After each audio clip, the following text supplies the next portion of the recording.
So, what I wanted to work on with you guys today is going to be the light show. We can maybe talk about the back hill a little bit. But you heard me maybe talking about this on Marco the other day. In our demo, we're creating a problem, solving a problem, and then we're building value, okay? So when we think through the demo, what do you guys think? And you might already know some of the answers, but it's fine. Where do you think we create a problem? With the light show. Light show's one of them. And vac kill. Vac kill's one of them. Air quality, air cleaning. What's the light show? So that would be solve a problem. Does that make sense? Yeah, but I mean leading up to that when we're talking about when they can, how many people get sick in the home. And So that's the light show. Creating the problem would be your air pollution, or is that still part That's of the light show.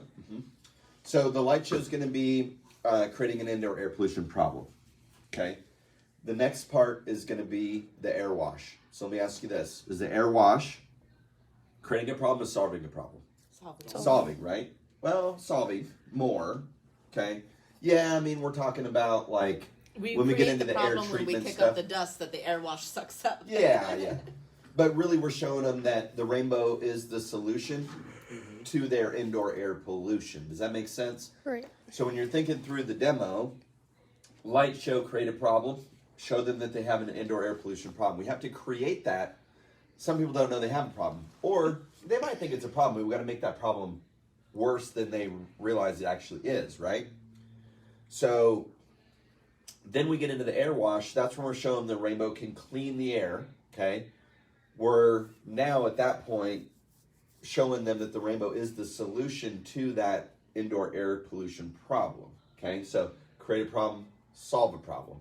Then we get into the air treatment stuff. You can aromatize, you can vaporize, you can sanitize, you can deodorize. To me, that's building value, okay? Because we're building some value. Now, when we build value in the rainbow, we simultaneously need to build value in what? The program. Yes. Because if we just sell the, good job, Jesse, if we just sell the rainbow, okay, well, we get paid today, right? But teach a man to fish, he eats for a lifetime, right?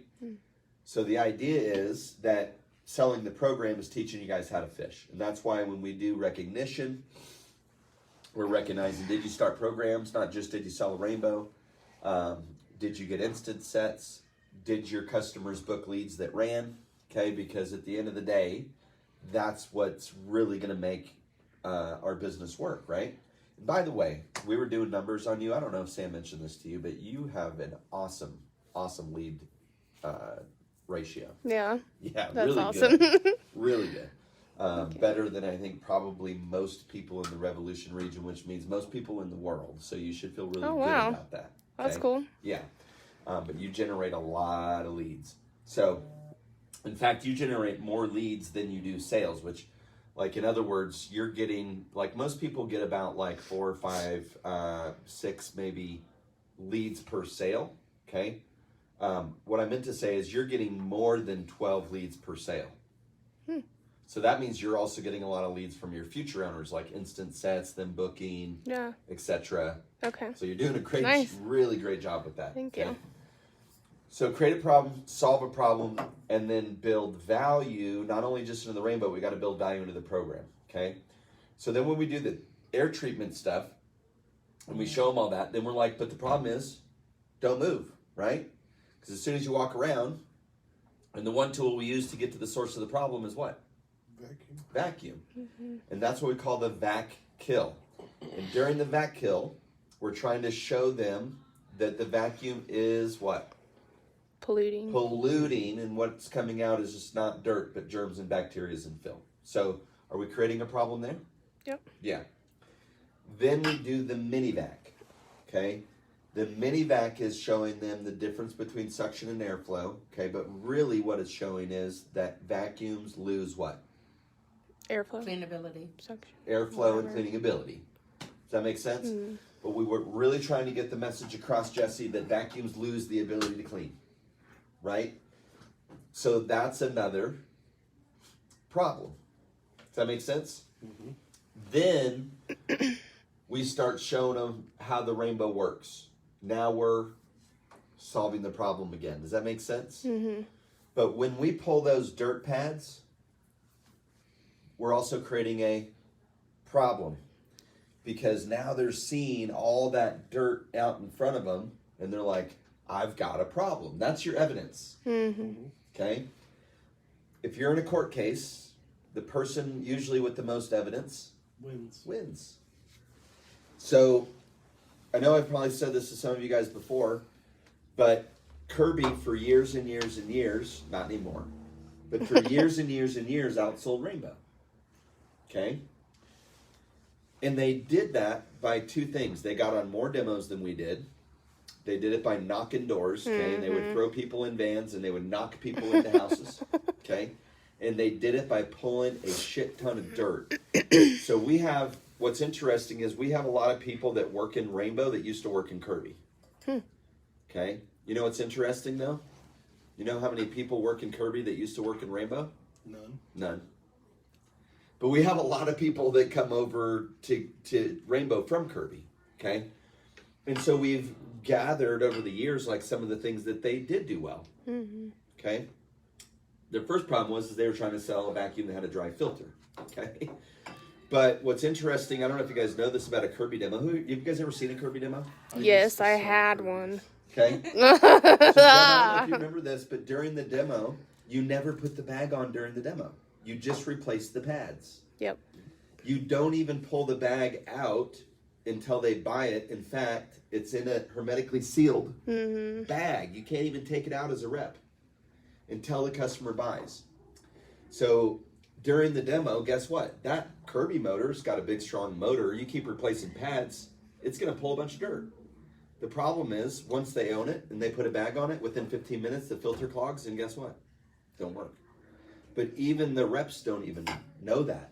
They don't realize that. Okay? They're not taught that. Why would, you know what I mean? So, anyways, it's kind of interesting little side note there. But we want to create a problem with a vacuum. We create a problem with the mini vac, and then we start solving the problem by showing them how it works. But then we want to pull a lot of dirt. Okay?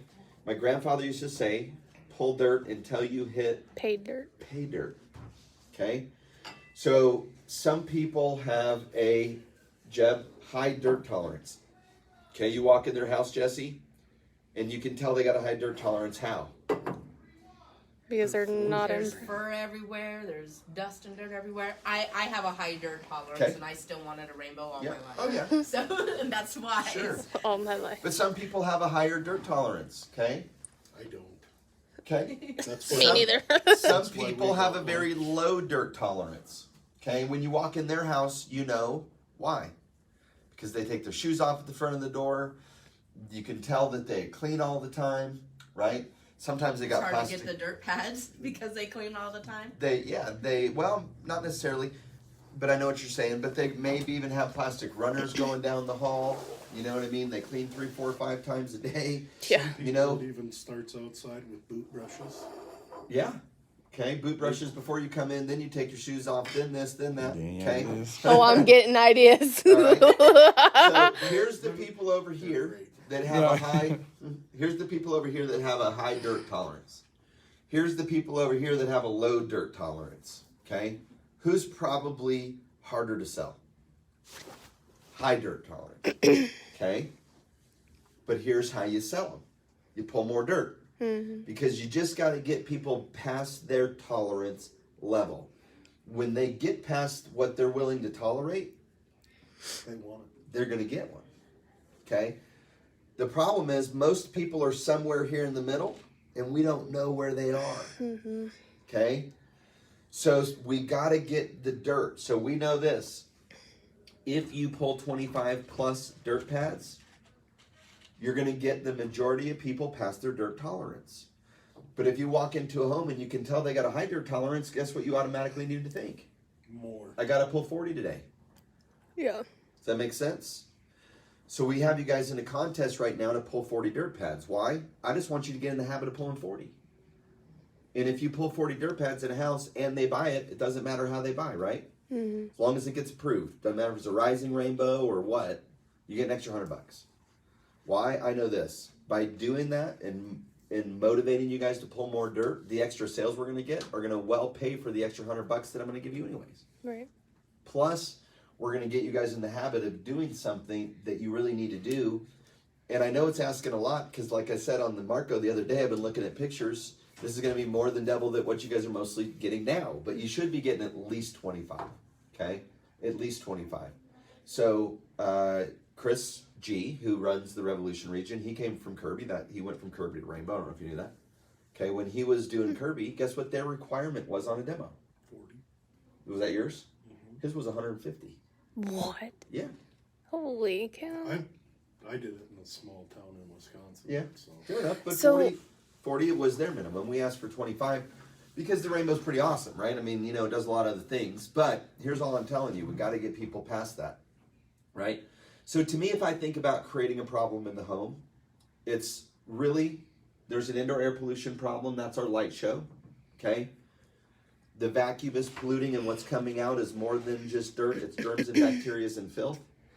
And that dirt out on display is creating a problem, okay? Because visually, they're like, I have a problem, right? Visually, it's embarrassing. I know when Sam and Shay came and did my demo, Yeah.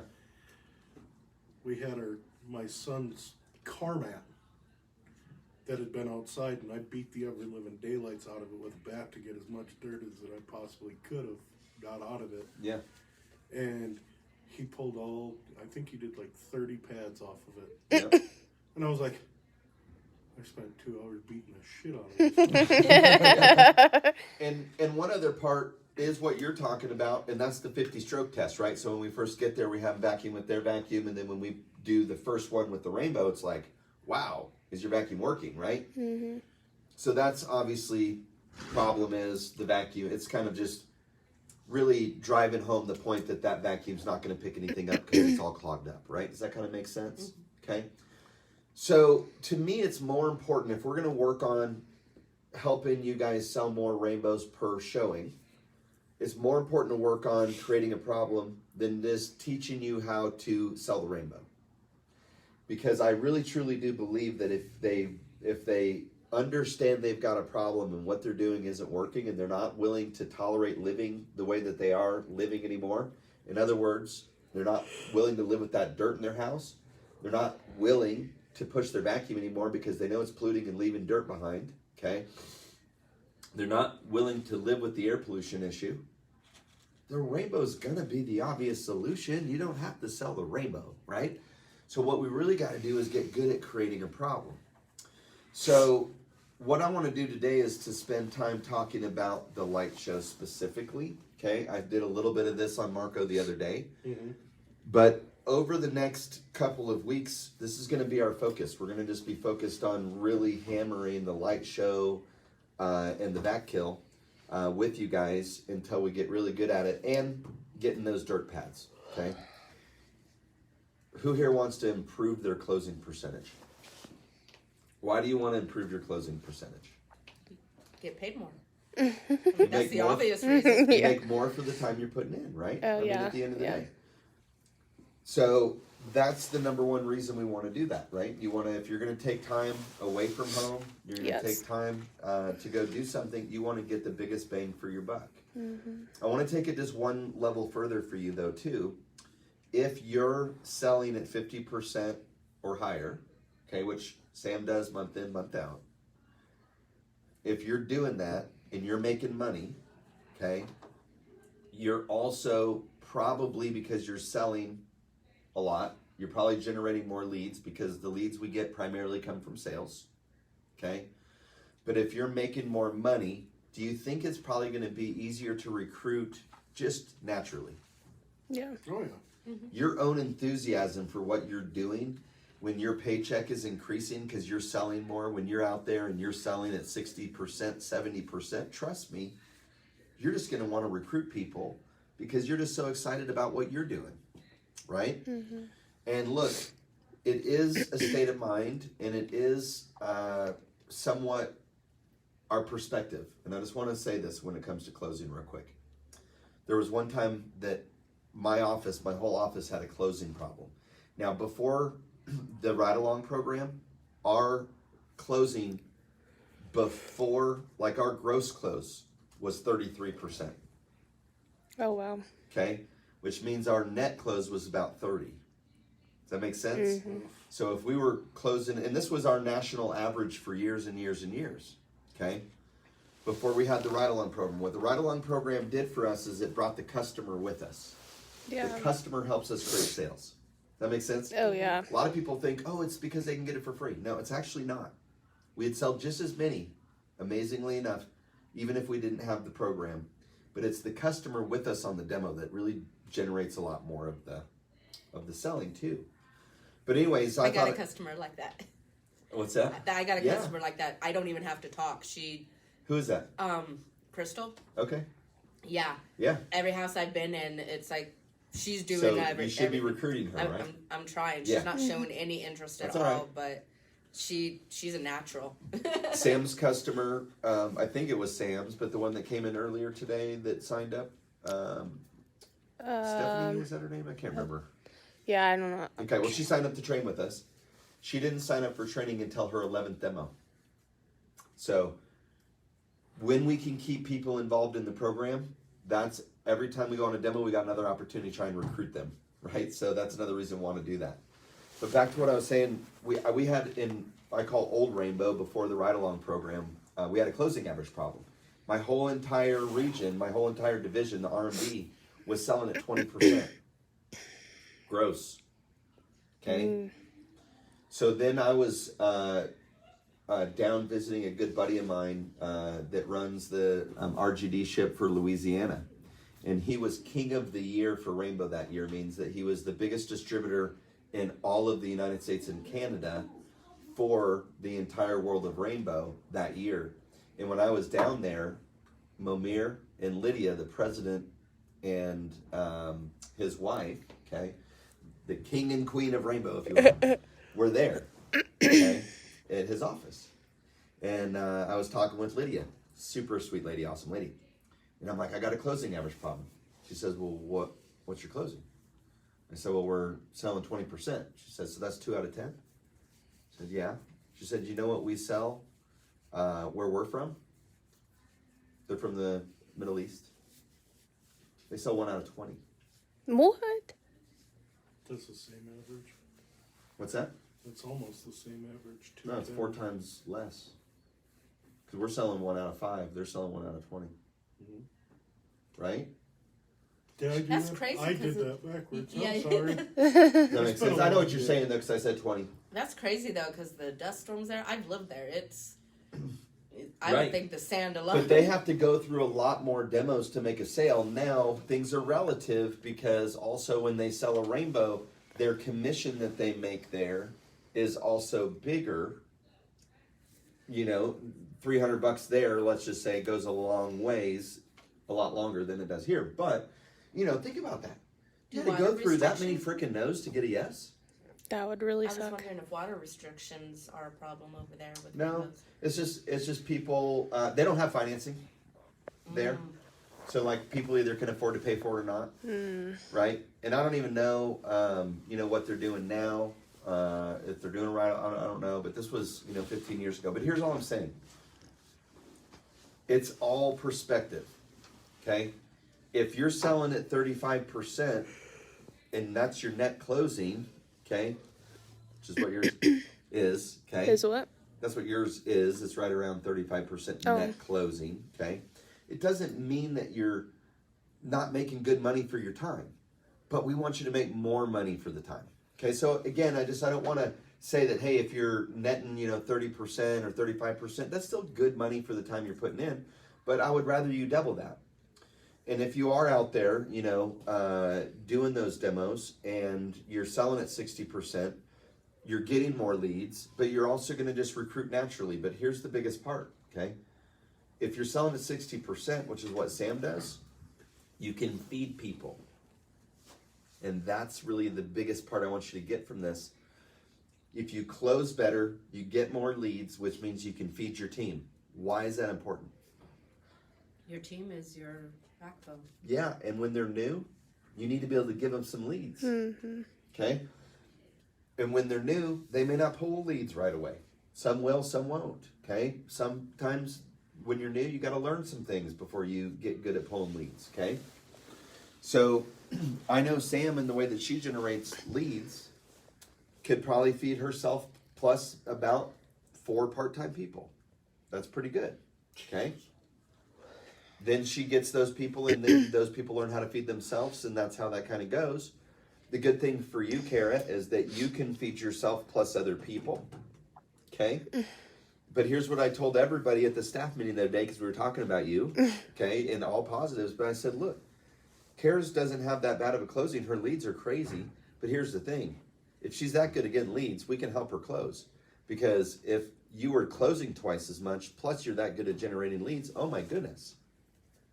Right? Mm-hmm. You could maybe feed 8 part-time people. Now you can really grow a team of people real quick. Okay? So I say all of that to say this. It is important to learn how to close, and closing comes down to creating a problem. Okay? Are there other things to closing? Yeah, go for it. There are other things when it comes to closing. Okay? We want to make sure that we're including our RC in the demo. We kind of talked about that, but the more our referring customer talks, the better, because their friends are going to believe what they say more than what we say. But what we tend to do is we tend to talk more than let them talk. But if you just use your script, it's built in. It's built in, right? So you don't even have to think, just read through it. Connecting with people is a part of the reason why people buy. People that need to trust us. They need to have confidence in us and our company. So that's important, right? Mm-hmm. But really, creating a problem is a big part of closing. And I know this. If we focus on helping you guys get better at light show, the vac kill, and just pulling dirt, everybody's closing average is going to improve. And when that happens, a lot of other things improve. It's a multiplied effect, okay? So it doesn't just increase the amount of money that you make, but it multiplies leads, it multiplies recruiting, it multiplies all these other areas of your business that you had no idea this one thing closing could affect so many other things in a positive way, okay? It's like a morale booster. Yeah, absolutely. Exactly, Jeff. Or what we used in the military. It's called a force multiplier. Okay. What does force multiplier mean? All right, so if something does good for you, Uh-huh. you're going to let everybody know that it does good. Okay. And that multiplies the force of that good thing. It multiplies everything. That's why it's a force multiplier. Yep. Like, take for instance my first deployment. This is going to sound kind of messed up, but we found out sandbags on the floorboards of our truck helped us stay alive. Uh-huh. Next thing you know, all the trucks in theater had sandbags on the floorboards. Yep. Something as simple as a sandbag. Yep. Force multiplier. If There it you works, go. it works. So something as simple as a light show and rainbow, totally different, okay? We're not necessarily talking about saving lives, but improving lives, right? So when we talk about the light show, why do we call it the light show? Because it's a can of sun. Because we're showing the light, okay? But here's what I want you guys to understand. When I go on demos with people, this is the first thing I recognize usually. They turn this thing on once or twice and that's it. And I'm like, well, they can't see they got a problem, okay? You only turn it on a couple of times, all right? So if you're taking some notes, which by the way, it would be good to take some notes. Now we are recording this, so if you want to go back and rewatch it, but it would be good to have some notes on this. You should be turning the lamp on and off at least 10 times, and you want to be scraping that carpet, somewhere between 5 to 10 times as well, okay? Because we got to create an indoor air pollution problem, and the way that we do that is by letting them see the problem, okay? People believe what they hear or what they see? What they see, okay? But guess what we do as salespeople? We talk a lot. But we don't call it a rainbow talk show. We call it a demonstration, which means that we're demoing, we're showing, okay? So I want you to think of this as a show and tell, okay? You show something, then you talk about it. You show something, then you kind of talk about it, right? But showing is way more important than telling, okay? So a couple of things about the light. When you guys are using your light, if you will, and this is a brand new lamp, but before you start your light show, if you take your hand, Jeb, and you put it up inside of here, there's going to be a bunch of dust and stuff that's collected in here from your demos, okay? And you want to get that dust on your hand, okay? So that when you go to show them the dust that's in the air initially, and you go like this, take a look between my hand and the lamp, you got a bunch of dust that was on your hand that's now between your hand and the lamp, okay? So that's going to create a bigger impact. Now, why do I not have a problem with doing that? Because it is a little bit of theater, right? Mm-hmm. Because here's the deal. And if you want to write this down, this is good. Every square inch of air, every little square inch has 20 to 30,000 particles. But we can only see 2% of what's actually there. The other 90% is too small for the naked eye to see, okay? No, there's actually 2 to 3 million particles per square, 2 to 3 million particles per square inch. And the And average In the air. and the average human average human breath is 5 cubic feet Of air. of air. Yeah. And we only see what percentage? 2%. We only can see about 2% of what's actually there. 10%, sorry. I'm giving you guys goofy numbers. We're only illuminating about 10%. The other 98, no, it is 2%. 98% is too small. Yeah. I actually, your advanced training video, I saved it to my computer and you've gone over this already. Okay, fair enough. So, anyways, make sure that you guys are fondling your lamp, okay? Because you want to get the dust inside there onto your hand. So when you show them initially what's in their air, okay? And notice I go look between my hand and the lamp, and then I turn it on. I don't do this, and then they see the dust come off my hand, okay? I go take a look between my hand and the lamp, and then I do that, okay? Now this is a brand new lamp, so there's not a lot of dust there, okay? The other thing when it comes to using your light is that you need to have your light against a dark background. So when you're doing your demos, make sure that you guys are wearing dark clothing, okay? If they're trying to see that dust against a light colored background, it's going to be more difficult. They're not going to see it, okay? It's too reflective. So you need that black. Now, if for some reason you happen to get yourself on a demo and you're wearing a lighter shirt, okay, use the rainbow as your background. That can help, okay? Or they may have a darker background wall or shades or something like that. Go over here and do it that way and let that be, okay, the background. The other thing is, as bright as this is, it will not compete with the sun. So if you're doing demo and the sun is out, okay, whether it's morning, afternoon, or an early evening appointment, you've got to close the shades down for this part of your demo. And if they've got a lot of lights on, I even turn the lights down a little bit. Okay? Why? Seeing is what? Believing. So I want them to see as much as they can. Okay?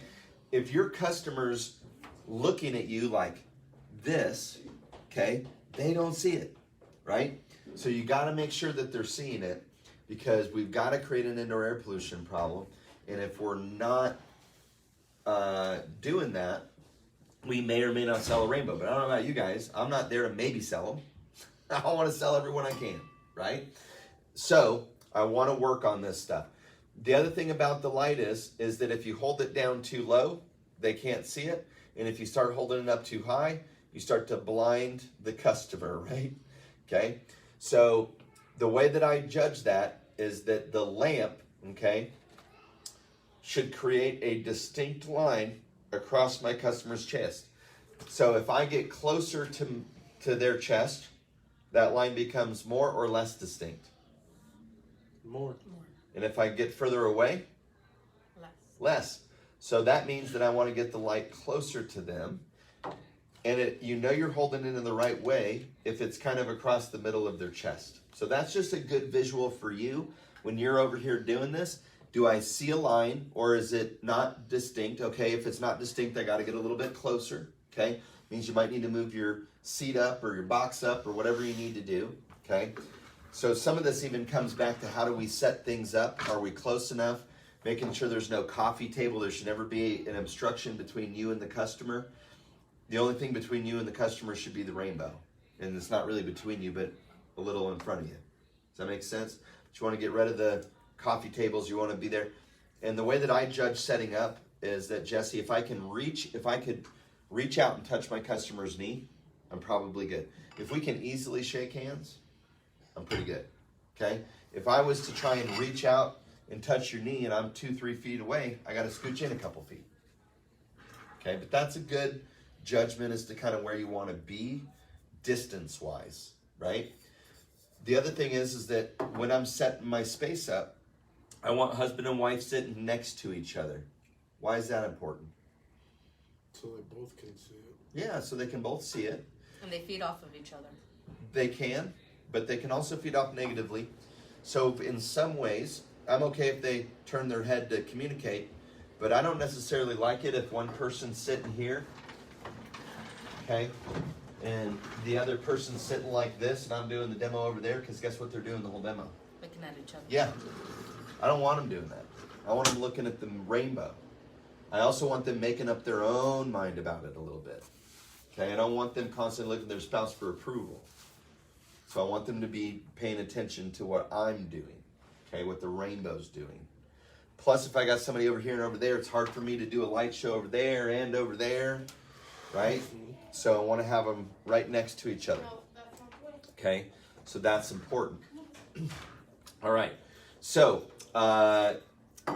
when we start out the light show, basically what we're saying is before we talk about the rainbow, we want to, do you guys remember?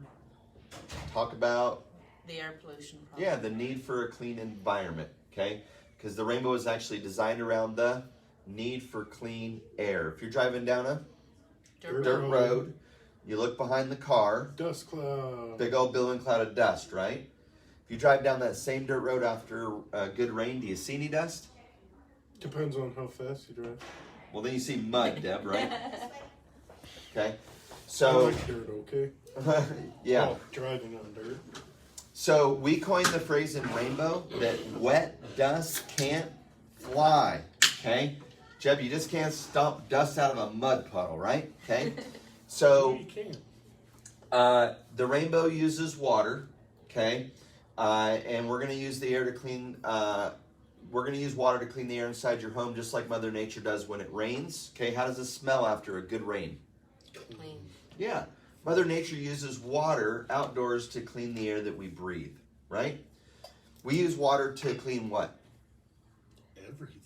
Our bodies. Our bodies, right? Dishes. Our dishes, our clothing. Because water is truly one of the best methods of cleaning, right? Okay. Now I'm getting into the air wash. I messed up. That's after the light show. Oh, you learned something else. Okay. Even I messed things up. All right, so that's after the light show. That's getting into solving the problem. That's the water, okay? So before we talk about the rainbow, we're going to talk about the need for a clean environment. So you guys know in the morning or the afternoon, the light comes through the window, and you see that stuff floating in the rays of the sun. Now, Jeb, I brought a little portable sunshine here with me today. So Jesse, if you guys take a look just between my hand here and the lamp, can you see all that stuff floating around? Yes. Okay? Gross. Yeah, and you know what's crazy about that? We're only illuminating about 2%. The other 98% is too small for the naked eye to see, okay? There's about 2 to 3 million particles per square inch. And you know what the best way to get rid of all that is? Turn the light off. Just turn the light off, right? But unfortunately, the things that we don't see can hurt us, okay? So, Jesse, Jeb, do you guys have any allergies or breathing issues in the home? Yep. You do? Okay, so what kind of symptoms do you get? Not me, my daughter. Your daughter? Okay, what kind of symptoms does your daughter get? Her eyes leak. Okay, so really itchy and runny eyes and just all that kind of stuff. Okay, watery eyes. What else? Anything else? She gets really stuffy. She has really bad drainage. Okay, yeah. And Jesse, you guys have allergies in your home? Not until this year. Okay. Before this year, it wasn't too bad. This year's been a weird season. Mm-hmm. But Itchy, watery eyes has been the biggest thing. Okay. And if you ever get a headache, right? Cough, maybe a sore throat, runny nose. We kind of talked about congestion, but sneezing, right? Do you guys think some of the stuff that's up here in the air could be responsible for those types of symptoms? Oh, yeah. Yes. Okay. So, we kind of talked about this a little bit the other day. This is a kind of a feature of what's going on, okay? But pollution that's in the air is not necessarily a problem. It's what that pollution is doing to us that's a problem. Does that make sense? So sometimes what I see people do on their demos is we talk a lot about the pollution in the air, but we don't spend enough time talking about how does that pollution affect the customer. So the first thing I want you guys to realize is that it's not that the air pollution is a problem, it's what the air pollution does to us that's a problem. So are you taking time, and if you're not, this is what I want you to change. I want you to take time to find out, you know. Do you ever get a headache, irritated eyes, cough, sore throat? Now you might find out, you know, from talking with them up front, like you guys got any allergies or breathing issues or things like that, you know, but then I want to find out what kind of symptoms do you get. Okay, and you ever get a headache before? Mm-hmm. You ever sneezed? Yeah. You know, right? You do. You've got a lot of allergies, right? Okay, or did. So do you think some of the stuff that's up here in the air could be responsible for that kind of stuff? Okay, and what we're seeing up here in the air is more than just dust. What kind of stuff do you think's floating up here in the air? Dead skin. Okay, and I want to get my customer involved in this. So I'll turn to the RC. What's the majority, right? Dead skin. As human beings, we're kind of like snakes. We're always shedding. Okay, so if I take this light here across my arm, that's my dead skin coming off. Ew. Not just me, I promise, Kara. Okay, we all do that. All right. And that's why when your friends come over, that's how they sign your guest book, and they never really leave. Okay, they're still here. Yeah, I've been saying that on my thing. Me Sorry, too. I'm a permanent resident now. Yep. Okay. All right. But have you seen a dust mite before? No. No? Well, let me show you a picture of a dust mite. Yeah, can we have some? Yeah, or just pull it up on your phone. Okay. Either way. But yes. Okay. Just print some pictures out, or yeah, we can get them for you. But yeah. But in fact, in our new, when we get the new version of the demo note cards, we're gonna put some visual aids into them. Okay. So we'll put some things in there. Okay. That would be great. Yeah.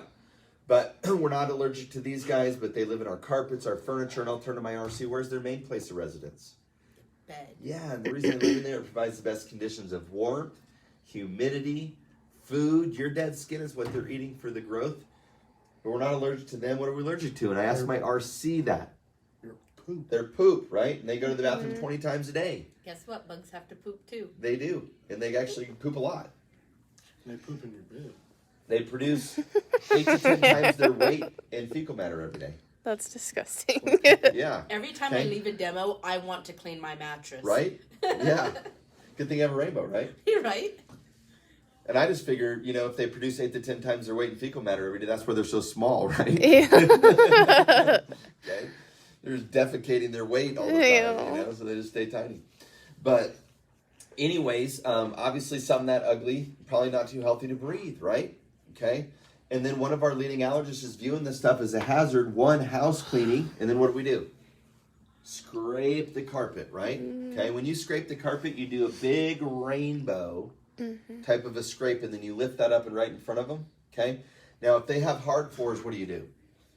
Furniture. You put the cord down on the hard floor, and you go on this. Oh, that's a good idea. Okay. Now, some of that's coming off the floor. Some of it's coming out of the lamp. Okay, it's all right. There's some theater involved in this. It's okay. If somebody gets a rainbow, we're helping them. Okay. But yes, if they've got upholstered furniture, I'll say, you know, every time you go to clean, you stir all that up. Go ahead and take a deep breath. Just kidding. No. The house Shay and I did over off of Vineland, they had a crocheted pillow on their couch, and it was perfect. Yeah, yeah. Oh my. For sure. So, what we're seeing up in the air is more than just dirt. We talked about the dead skin. We talked about the dust mites. Okay. But what about all the stuff from the interior of the house? Like, what are the things from the interior of the home that you think might be up here?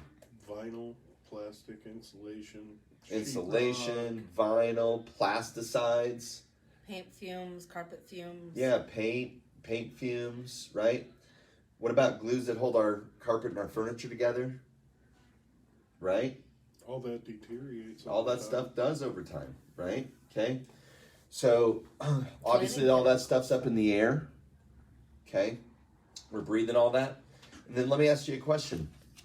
Would you ever walk into a dirty public restroom without wearing your shoes? No. No, but here's what's crazy. Because we wear shoes, we walk out in the streets all day and we walk in places we wouldn't normally walk, right? What do you walk in outside? Everybody else's filth. Yeah, you walk around in gasoline, oil, Pet poop. antifreeze. Animals don't wear diapers, right? You got to step in that stuff, right? When somebody steps out of their truck at the gas station and, Ew. right? Do they put it in their front pocket? I wish they would. I Made my You gotta number one step- pet peeve. know. You got to step in that stuff too. It's out there. They're the really gross people that throw their chew right there at the Yeah. Blue Island. Okay. We had a guy that I worked with. He'd take his chew Yeah. while we were loading, and he'd flick his chew on the drum of the mixers. Oh, nice. He Nice. got fired. Ew. Yeah. Right, but you got to step in that, right? Unfortunately, sometimes animals don't make it crossing the road. You know what I mean, right? We're stepping in that stuff. So then you walk into a dirty public restroom. We know what's in there. You ever go in there where there's maybe a flood or, you know, to be honest, us dudes don't hit the target perfectly every time, right? Okay. way. Never. So what happens is we step in all that filth of society, all of those pollutants. There's herbicides, there's pesticides, there's fertilizers. All that stuff gets on our shoes, and then we come in the home, and the carpet acts like a nice little brush or a towel and actually cleans off care of the bottom of our shoes. And you can tell, see how clean the bottom of my shoes are, and I've only been in your home for like 10 minutes. Yeah. Okay. All right, but all that stuff just can, but it ends up down here on the ground. Now, it would be okay, Jesse, if that stuff stayed down there unless you have a little one that's crawling on the ground. Mm-hmm. And I always say that when they got a little one crawling on the ground. Mm-hmm. Because Or when did they you won't. know that a little kid crawling on the ground, you know, what the equivalent of cigarettes they smoke every day? Yeah, it's They messed up. smoke the equivalent of 4 cigarettes a day from crawling on carpets, from outgassing and all the stuff that's in our carpets, Yikes. just from crawling I've on never carpet. heard that before. Yeah. These Okay. hardwood floors. But it would be okay to stay down there if you didn't have your little one, obviously. But the problem is, we get up, we move around, and we stir, right? Maybe get 3 scrapes, get as much as you can. All that stuff right back up here into the air. Okay? So, just a little bit of an advanced thing, but a lot of us nowadays are thinking about the food we're eating, right? A lot of people are more organic or, you know, more farm to table. Maybe we're farming at home and gardens at home or going hunting and different things like that, right? But we want those more natural foods that aren't mass produced and all that with a lot of fertilizers and all that stuff, Yeah. right? Okay.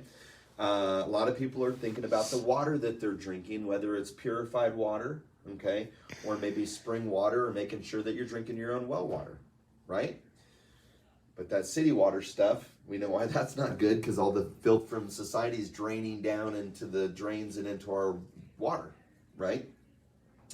And in Canyon, they add fluoride to it. Oh yeah, they add fluoride to water everywhere, okay, which is a whole nother story, okay? But we think about the foods we eat, we think about the water that we drink. What are we doing about the air that we're breathing?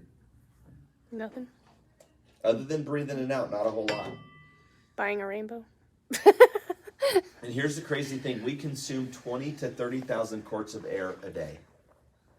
20 to 30,000 quarts of air a day. We only consume maybe 2 to 3 quarts of food and water.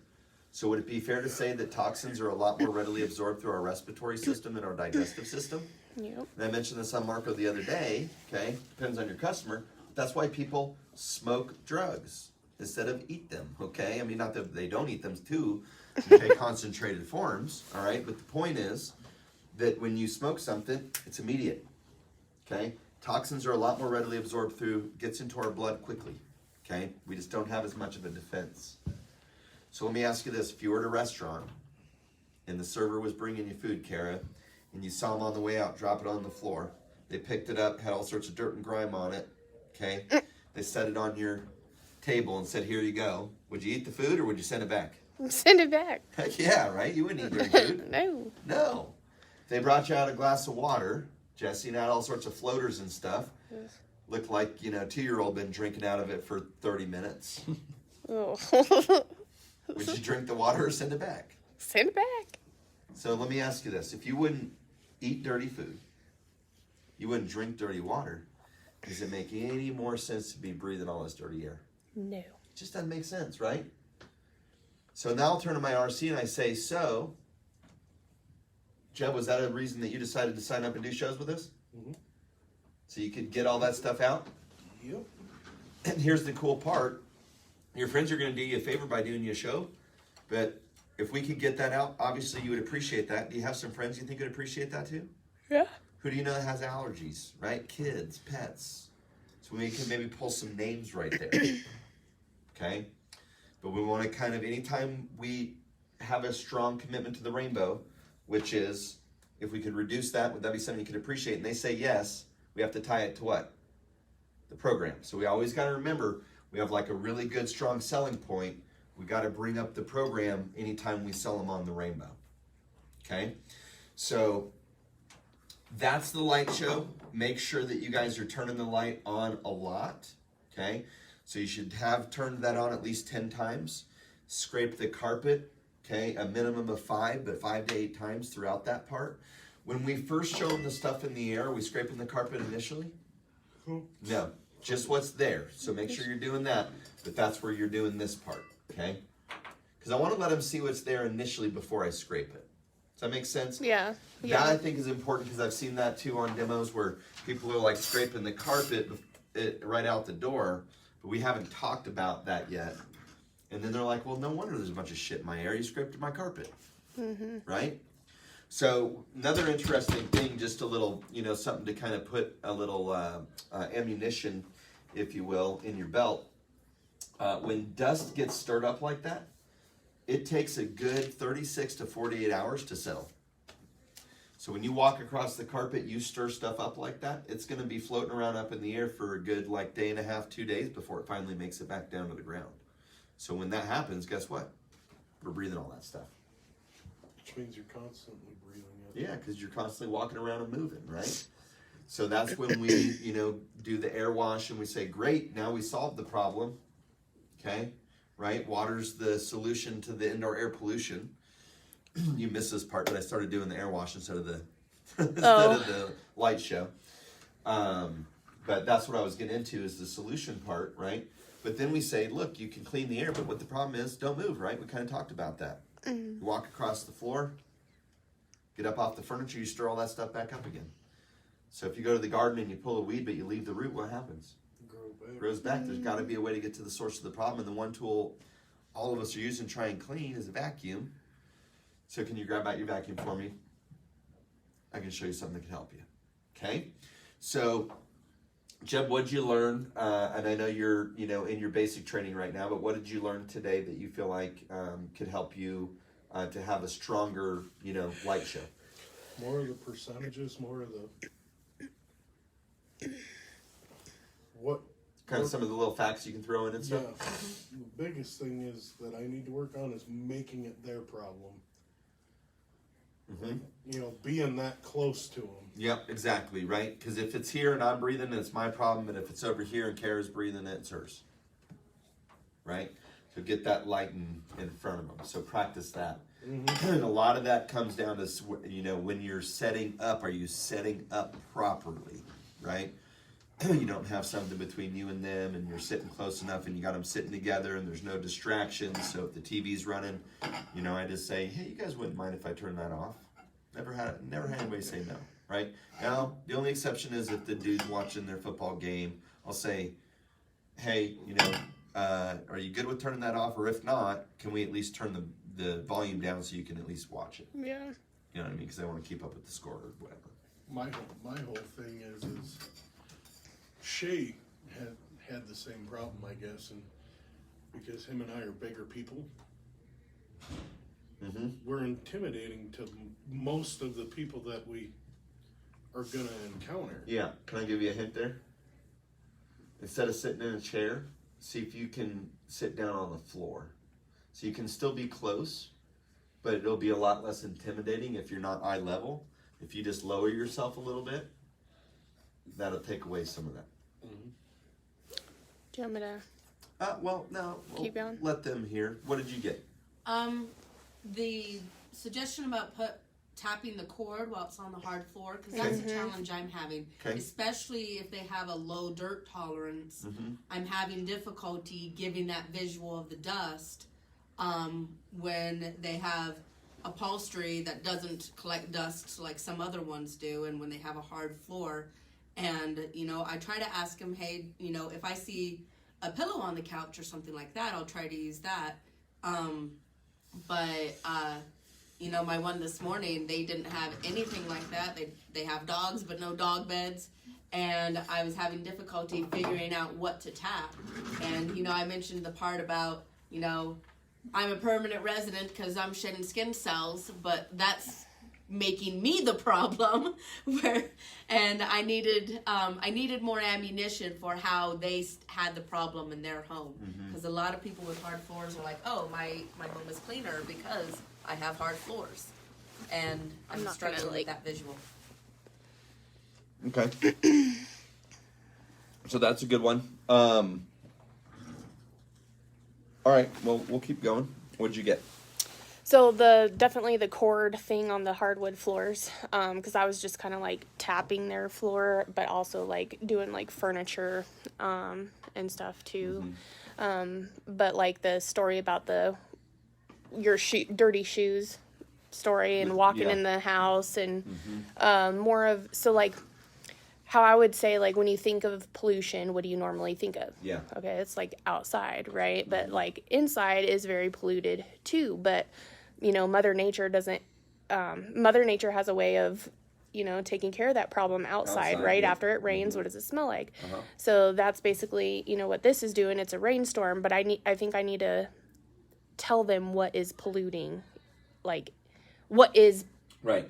pollution You gotta inside create that the indoor air house pollution too. Problem, right? Yeah. So like you got to spend more time talking about what's in their air and what those symptoms might be, around that. What's the problems around that, right? Here's another good one: lung disease. Fact: third leading cause of death in the world. Fact: lung disease.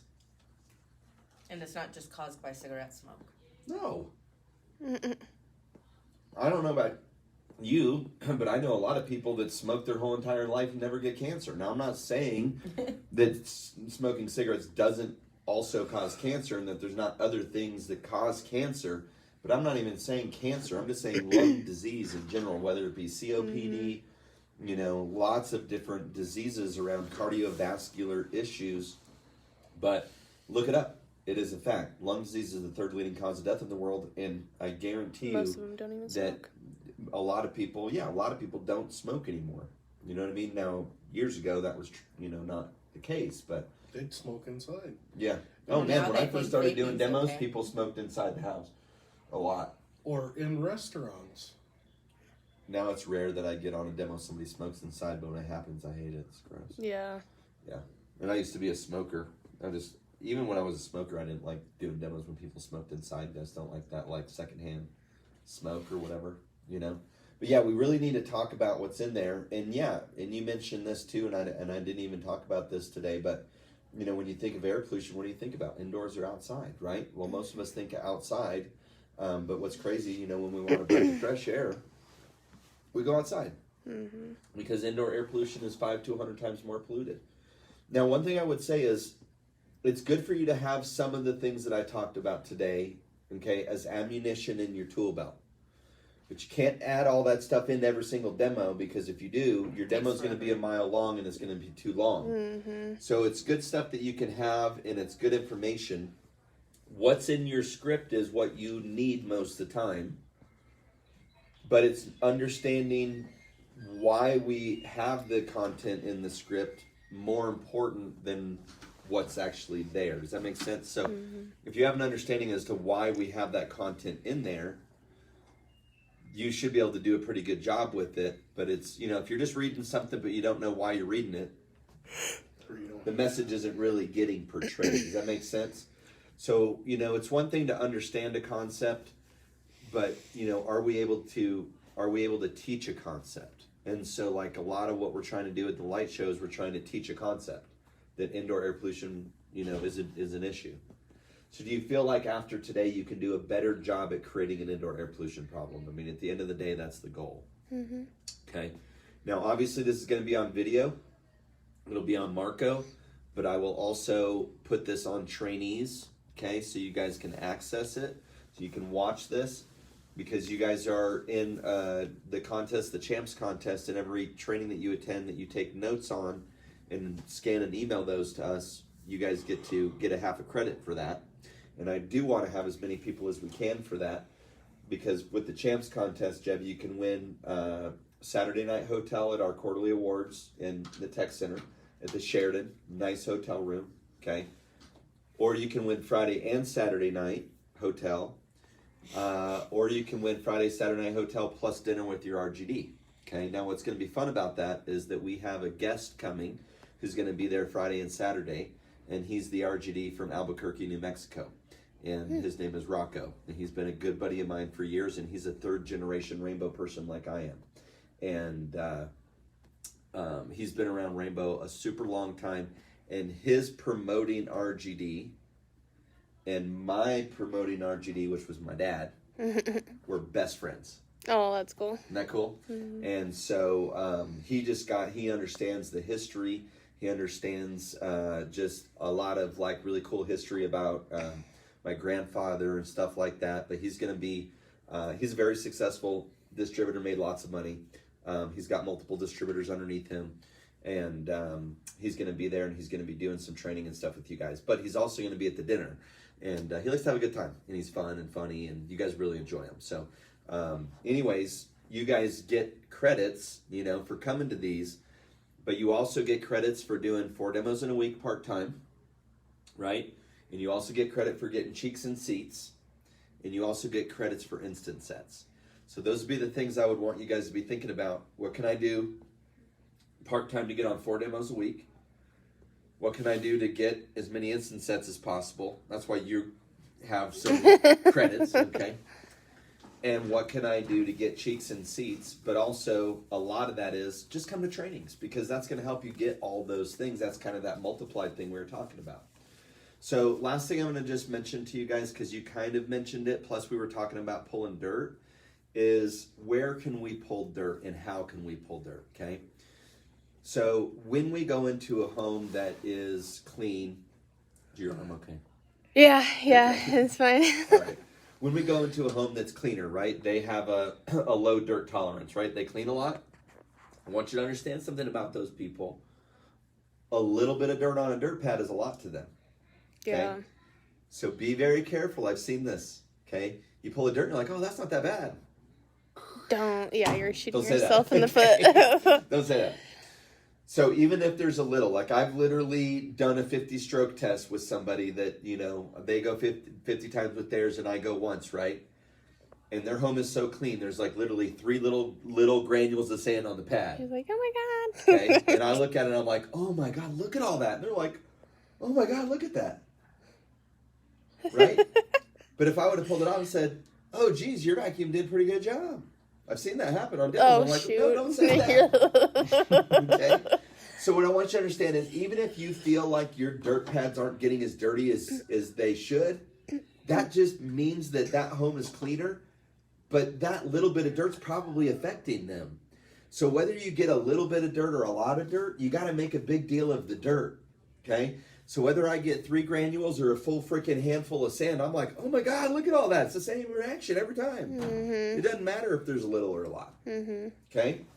So, When we're pulling dirt, obviously we want to pull dirt off the furniture when we're doing the mini vac, okay, with the upholstery tool. But if they don't have upholstered couch, maybe they have upholstered furniture somewhere in the home. So have them go get a cushion from a different upholstered couch somewhere else. They can bring it into that room. Or they have an upholstered chair somewhere where they can pull a cushion off of it. Or maybe their dining room chairs are upholstered, okay? So if they've got upholstered furniture anywhere, find out, get that upholstered furniture in there for your mini vac. If they don't, but they have carpet, do it with the carpet, okay? If they've got a leather couch, they don't have any upholstered furniture anywhere, and they've got hard floors, then what do? Then you get an entryway mat, okay? If they don't have that, you get a car mat, because everybody's got one. Okay? That's how you get dirt for your mini vac. Does that make sense? All right. So we'll pull some dirt there, hopefully off their furniture. And make sure when you guys are doing your mini vac, you're pulling your dirt cloths off the furniture. You don't want to pull them off the floor. People expect dirt to come off their floor. They don't expect it to come out of their furniture. What The other, about their blinds? yeah, but not for the mini vac. Not when you're teaching suction and airflow. Yeah, that'd be kind of funny to see. I'm sorry. You might not. The problem with you might not get enough dirt off their blinds to get the filter to clog up. Does that make sense? When you're teaching suction and airflow and stuff, and you're showing that the filter's clogging and you're losing airflow and cleaning ability. So try and pull dirt off the furniture. If that doesn't work, find furniture somewhere else, bring it in. If that doesn't work, do the carpet. If they don't have carpet, bring in a rug. If that doesn't work, get a car mat. Okay, but furniture is more important because people will be more grossed out about what's coming out of their furniture care than what's coming off their floor.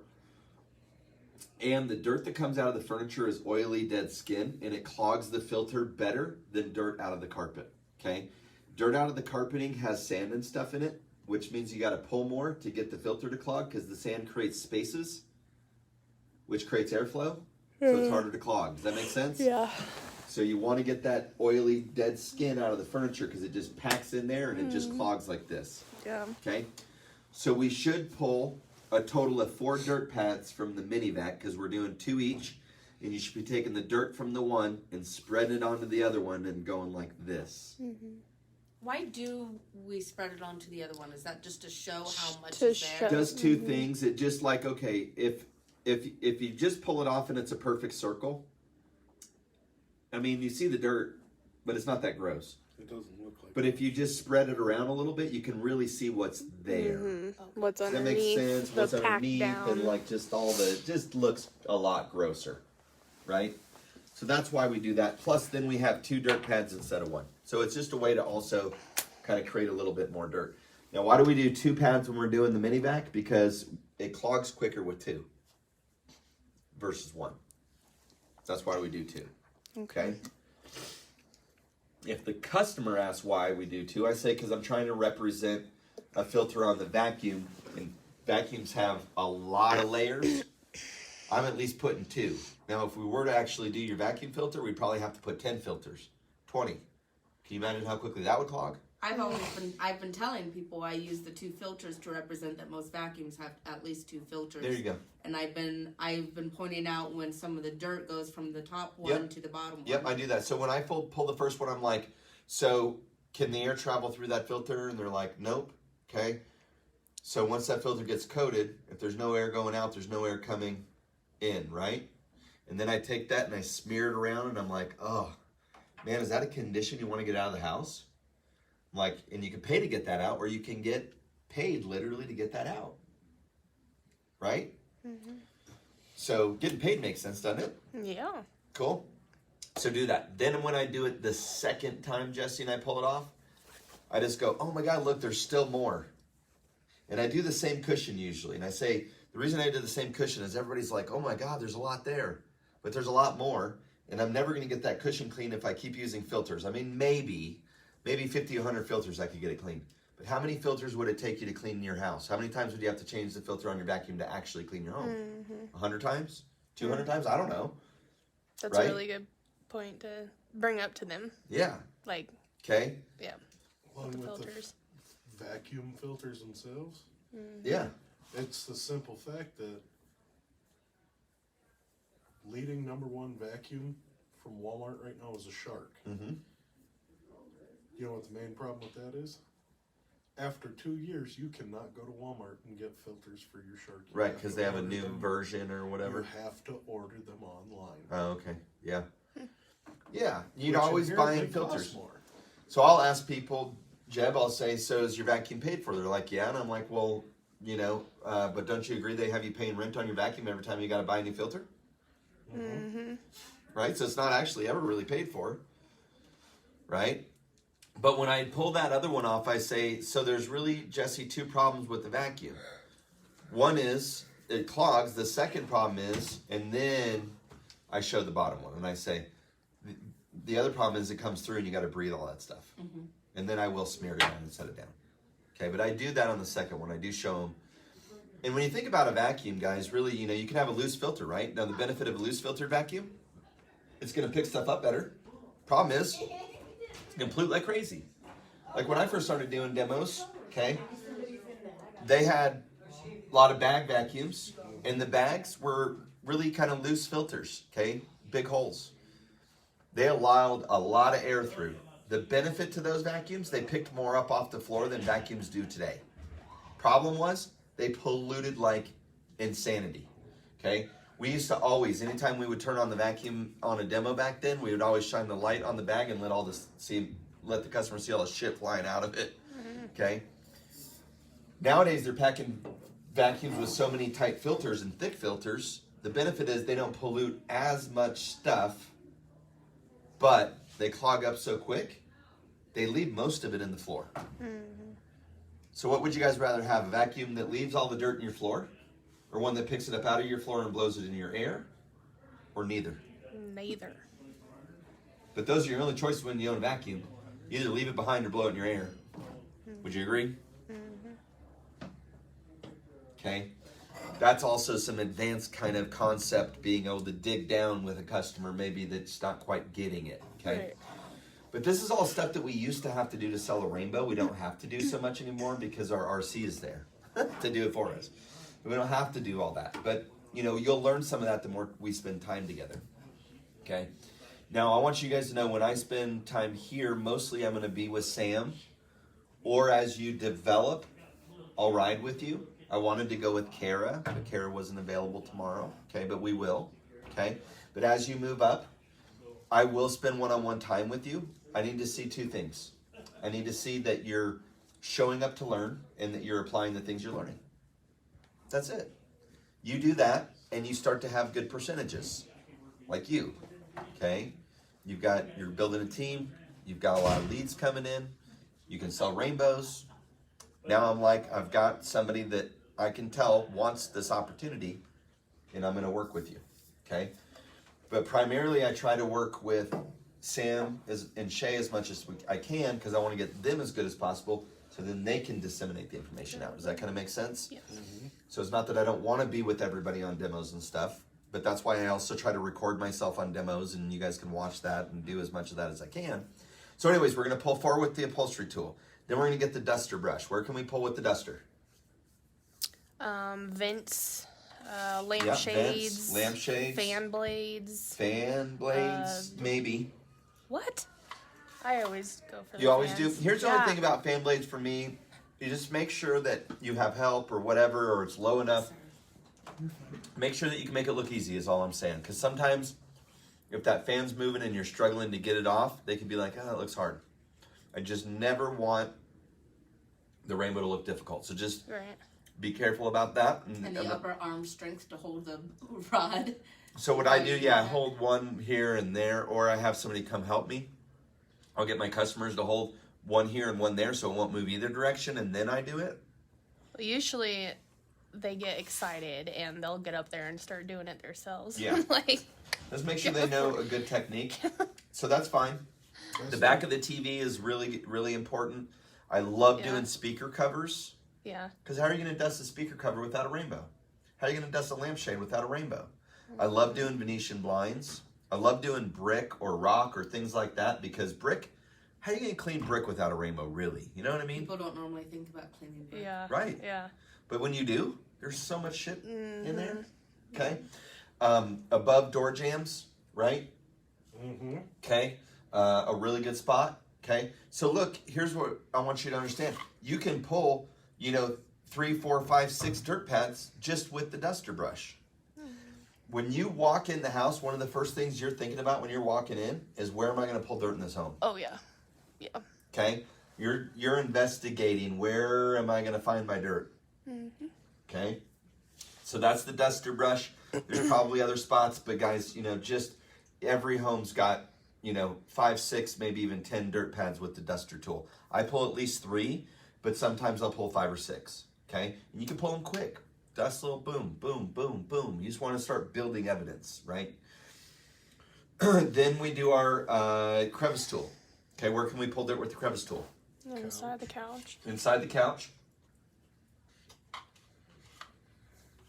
Any hard to reach spot, really. Back behind furniture, right? Where I always go is where the floor meets the wall. Yeah. Okay. There's always a bunch of stuff. And if you go to the outside wall, you find dead bugs. Yep. If you go to interior walls, you don't. You know why? They're trying to get out of this air pollution problem. They're trying to get outside. It's true, okay? Windowsills? You could do windowsills with it. But yeah, back behind furniture, down where the floor meets the wall, in the crevice of the furniture. Those are kind of the spots that I go with the crevice tool. The next one that I demo, because I usually just talk about the inflator, deflator, talk about the pet groomer. Sometimes if they got a cool dog, I'll groom their dog and pull some dirt and dander. Just make sure you make a real big hole, because the dander and stuff will clog that little filter real quick if you try to groom. But I usually talk about the extractor tool, okay? But hey, look, if they're asking and they're like, so this thing picks up water? Say, yeah, grab me a glass of water. Dump it right on their floor and suck it right up. It's really impressive. Oh right? yeah, I'm like dog pee. Yeah. Milk, juice. Yeah, exactly. If they've got kids or pets, they understand. So, I really want to build on that. But then I'm going to get to the hard surface tool. That's my next one. So obviously, if they've got hard floors, guys, you want to have them clean however they would normally clean. Whether they sweep, Swiffer, vacuum, mop, schmop, whatever they do, have them do it all in like a good 6x6, 10x10 foot area, big enough. Then you go over it with the rainbow. That's the same thing as a 50 stroke test. Right. Okay. It's important because people need to see how the rainbow compares to what they're currently using.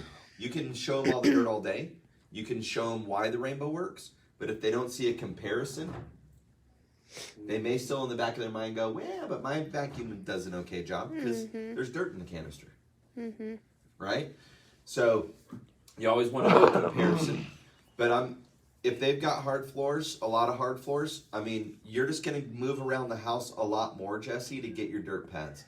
So, you're going to get 15, 20 dirt pads with the hard surface tool, but you're also going to pull more with your duster and your crevice tool, and maybe even a few more with your upholstery tool if they have upholstered furniture, if they have hard floors, okay? But try to go like to where they walk into the home, get dirt there. And then obviously we're going to get our power nozzle out and pull dirt with that. But the most important thing about pulling dirt is that we have things to talk about. And that's a whole nother training, but we want to be able to sell them on the Go 180 program during that part. You guys have the video of me going through all that and all the things that you can say, but you want to have that with you so that you know the things to talk about during that part. Because I can probably talk for 30, 40 minutes if I wanted to about the program and pull 100 dirt pads. Okay? I don't always, but, because time is important. So, all right? But sometimes taking that time helps you, though. Yeah, it depends. You got to just kind of, you got to kind of judge that. Just remember that there's the customer sitting there that could be losing interest. But sometimes you do need to spend more time with them. But you also have the RC that you want to keep booking demos with you. So if your demos get too long and they've been on, 3-4 hour long demos with you, they're like, you know what, I think I'll just pay for this machine. And that does happen. So it's a balancing act, you know, when it comes to stuff like that too. Yep. Take the room. Okay. All right. So make sure that if you didn't take notes here, okay, that's fine. Just go back and take some notes on this, send them in, so you guys can get the credits for that. But that you can turn that off. I think we're good. Okay.